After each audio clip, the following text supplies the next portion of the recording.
के दांत के पाठ पर से, ठीक है। माने हम लोग इसको संक्षिप्त में बहुत जल्दी समझेंगे। इस पाठ में सेन साहब हैं और उनके पत्नी मिसेस सेन है। इसमें मेन सेन साहब का भूमिका है। उनकी 5 पुत्रियां है, 5 लड़की है, जिनका नाम है सीमा, रजनी, आलोक, शेफाली और आरती। जब उनको अब लग रहा था कि अब उनका एक भी लड़का नहीं होगा, अब संतान का संभावना नहीं था, लग रहा था कि अब वृद्धावस्था आ गया, बुढ़ापा आने वाला आ रहा है, अब लग रहा कि नहीं होगा, तो उनके उस वक्त एक लड़का हुआ जिन्हें लाड प्यार से नाम का रखा खोखा। ठीक है, खोखा को सभी लोग बहुत प्यार करते थे, क्योंकि 5 बहनों के बीच में एक बेचारा भाई था। ठीक है, उनके पास एक गाड़ी था, कार, जो काला कलर का था, जिनका मूल्य 750 रुपया महज था उस टाइम का। उस कार चालक थे सोफर थे। ठीक है, उनके एक कंपनी था जिनमें गिरधर लाल काम करते थे। उन गिरधर लाल के पुत्र मदन थे, बगल के ही गली में रहते थे। एक समय की बात है, सेन साहब ने अपने दोस्त को, मित्र को एक दिन खाने पर बुलाए। उस वक्त अपने अपने सभी लड़के का सब लोग बड़ाई कर रहे थे। एक पत्रकार महोदय उसमें थे। ठीक है, और सेन साहब बोले कि हम तो अपने लड़के के लिए, शिक्षा के लिए घर पे ही इसको पढ़ाई को बुलाकर ठोक पिटाई करवा रहे हैं, क्योंकि मेरा लड़का जो है बहुत होनहार है, इंजीनियर बनेगा।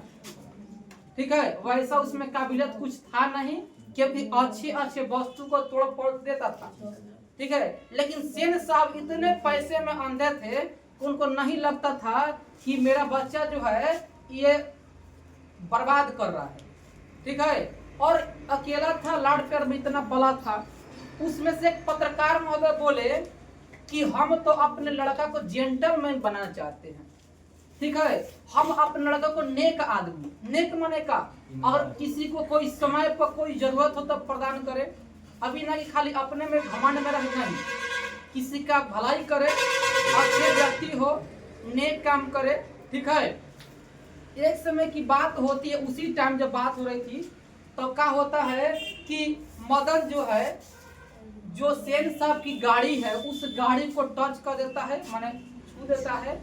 उस पे क्या होता है, सोफर में उसमें विवाद हो जाता है। ठीक है, और झगड़ा यहीं से चालू हो जाता है, झगड़ा यहीं से चालू होता है। इस पाठ में ये बताया गया है कि धनी और गरीब में कितना फर्क है। एक छोटे नीचे जिसके पास पैसे नहीं, गरीब है, उनको कुचला जाता है, यानी दबाया जाता है, और पैसे वाले के वाहवाही होता है। अगर पैसे वाले 100 गलतियां कर दे, उसे कोई नहीं बोलेगा, सब भग जाता है पैसे के चलते। अगर एक गरीब एक गलती कर दे, उसे पूरे लोग ताना देने लगते हैं। इस पाठ में ऊंच नीच के भाव को व्यक्त किया गया, समझ रहे आप लोग को। इस पाठ मुख्य 20 की दात में यह बताया गया है कि एक गरीब परिवार और एक अमीर परिवार के बीच कितना दूरी का फैसला है, इसको बताया गया इस पाठ के माध्यम से। जो इसके लेखक है नलिनी शर्मा, ये बता रहे हैं कि इस पाठ के माध्यम से कि गरीब परिवार का कोई बात नहीं सुनता है। ठीक है, एक धनी परिवार का बच्चा पूरा 100 गलतियां कर दिया, फिर भी उसे कोई नहीं बोल सकता, क्योंकि उसके पास पैसा है। यहाँ पर यही उच्च नीच भेदभाव को दिखाया गया, पैसे और एक गरीब परिवार में। ठीक है, कुछ समय बाद क्या होता है, से खोखा का और मदन के बीच में झगड़े होता है, इसी के लेके, गाड़ी के लेके। ठीक है, उस वक्त क्या होता है कि सेन साहब भी गिरधर को पूरा डांटते बोलते हैं। ठीक है, गिरधर बेचारा असहाय, सोच रहा था कि मेरा पैसे ने, इन्हीं के कंपनी में काम करते हैं, बेचारा अपने बच्चा को डांटा, फटकारा, मारा। एक समय की बात, आगे कहानी आगे बढ़ता है, कहानी दिन आगे बढ़ता है। एक समय की बात है, कुछ दिनों बाद खोखा ने क्या किया कि मदन के तरफ, मदन के गली की तरफ खेलते खेलते पहुंच गया। वहां पे मदन ने जो अपमान सहा था, उसके बदले के लिए, उसके पूरा पीट के दांत तोड़ दिया उसको, ठीक है, और बोला कि तुम अपने घर में पूरा हमें अपमानित किया था, मारा था, ठीक है, उसी के बदला में क्या किया, उसको बोला कि नहीं खिलाएंगे, लेकिन वो बोला कि नहीं हम खिलवे करेंगे।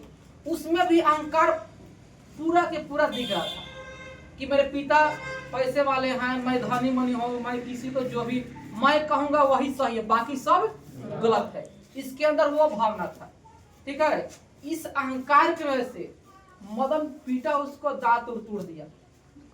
आगे प्रतिक्रिया सेन साहब की क्या हुई कि सेन साहब ने गिरधर को अपने कंपनी से निकाल दिए। बेचारा गिरधर दर दर की ठोकर खाता रहा। यही कहानी का मुख्य सारांश है।